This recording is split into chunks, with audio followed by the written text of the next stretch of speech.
আয়াত ১৭ ফালা তা'লামু নাফসুম মা উখফিয়া লাহুম মিন কুররাতি আ'য়ুনিন জাযাআম বিমা কানু ইয়া'মালুন। অনুবাদ: অতএব কেউই জানে না তাদের জন্য চোখ জুড়ানো কি লুকিয়ে রাখা হয়েছে তাদের কৃতকর্মের পুরস্কার স্বরূপ। তাফসির ১ নং ফুটনোটের বিবরণ।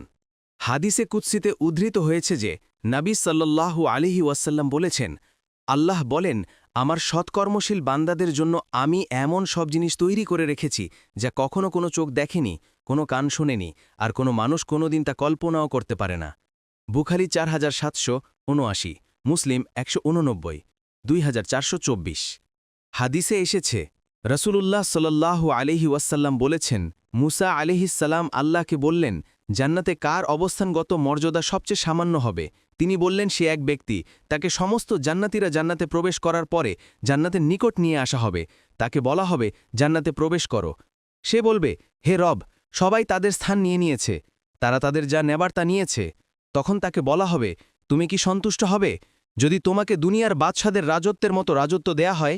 সে বলবে, হে রব, আমি সন্তুষ্ট। তখন তাকে বলা হবে, তোমার জন্য তাই রইল, আরও অনুরূপ, আরও অনুরূপ, আরও অনুরূপ, আরও অনুরূপ। পঞ্চমবারে আল্লাহ বলবেন, তুমি কি সন্তুষ্ট হয়েছ? সে বলবে, হে রব, আমি সন্তুষ্ট। তখন তিনি বলবেন, এটা তোমার জন্য তাছাড়া অনুরূপ 10 গুণ, আর তোমার জন্য থাকবে তাতে যা তোমার মন চায়, তোমার চোখ শান্তি করে। সে বলবে, হে রব, আমি সন্তুষ্ট। সে বলবে, হে রব, এই যদি আমার অবস্থা হয়, তবে জান্নাতে সর্বোচ্চ মর্যাদার অধিকারীর কি অবস্থা? তিনি বলবেন, তাদের জন্য আমি নিজ হাতে তাদের সম্মানের বীজ বপন করেছি, আর তাতে আমার মোহর মেরে দিয়েছি। সুতরাং কোনো চোখ দেখেনি, কোনো কান শোনেনি, আর কোনো মানুষের মনে তা উদিত হয়নি। তারপর তিনি উপরোক্ত আয়াত তিলাওয়াত করলেন। মুসলিম 189।